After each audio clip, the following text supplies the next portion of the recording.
너는 내 취향저격 내 취향저격 말하지 않아도 Dad, I want to remember this summer, but not like this, Troy. I gotta say what's on my mind.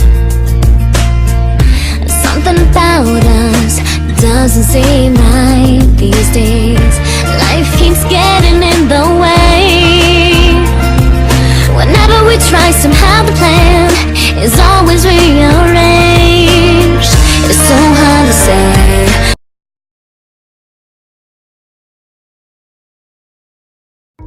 Today I want to talk about 6 stages after breakup. First stage to any breakup is the grieving and depression phase. This is the stage where you cry a lot. You think about all the things that went wrong. You think about all the things that you could have done better. You think about why you weren't good enough, why the person left you. And during this stage, you really don't want to do anything besides curl up in bed, watch some Netflix, watch some K-dramas, watch some anime, and just order a shit ton of food. This is the stage where you feel like your whole world is gone. It might sound a little over dramatic, but it really does feel like that, doesn't it? All the time you spent talking to that one person, and they're not there anymore, so you have so much free time you don't know what to do with it. The next phase is something I want to call the fake confidence phase.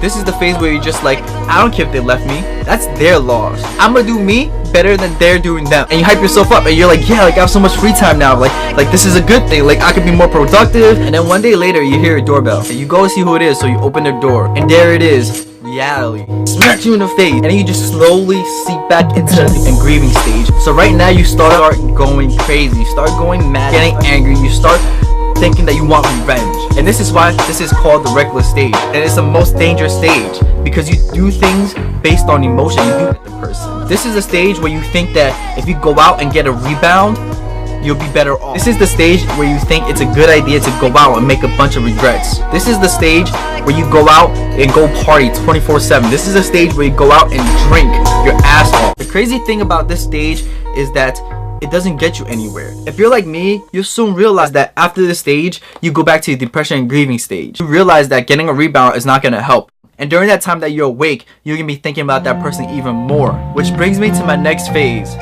Motivational and realization phase. The next stage is actually the first step towards, getting better, being okay. After all the previous stages, this is a stage where you realize that the person that you're with is gone. You start to think about all the things that you can do to better yourself. You start to think that you need to work on yourself. You realize that either 1, you're worth it, or 2, you will be worth it. And the next phase is the hard part. This is the phase that you actually have to put in work. I call this phase the action phase. This is the phase where you implement your motivations, your motives. What do you want to do in life? What inspires you? This is a hard stage because majority of people are lazy. That's why this stage is where you make it or break it. You either A, give up and go back to the depression stage and start all over, or B, you work your ass off and get your life back on track. You get past all these phases, you end up at the last phase. I call the last phase the I'm okay phase. This is the stage you realize that whatever it is that you accomplish, through anger, through vengeance, through sadness, through love, through jealousy, through all those emotions that you have towards the other person, they won't care. Why won't they care? Because they're not with you. You know what? The crazy thing is you look around and you see that you're okay. You see that you're doing better, and you realize this. You realize that you don't need this person in your life. You realize that you stopped thinking about this person already. This is a stage where you look around and you smile and you take a deep breath and you finally say that I'm okay. I'm over that person. Like, my life is better now. I can move on.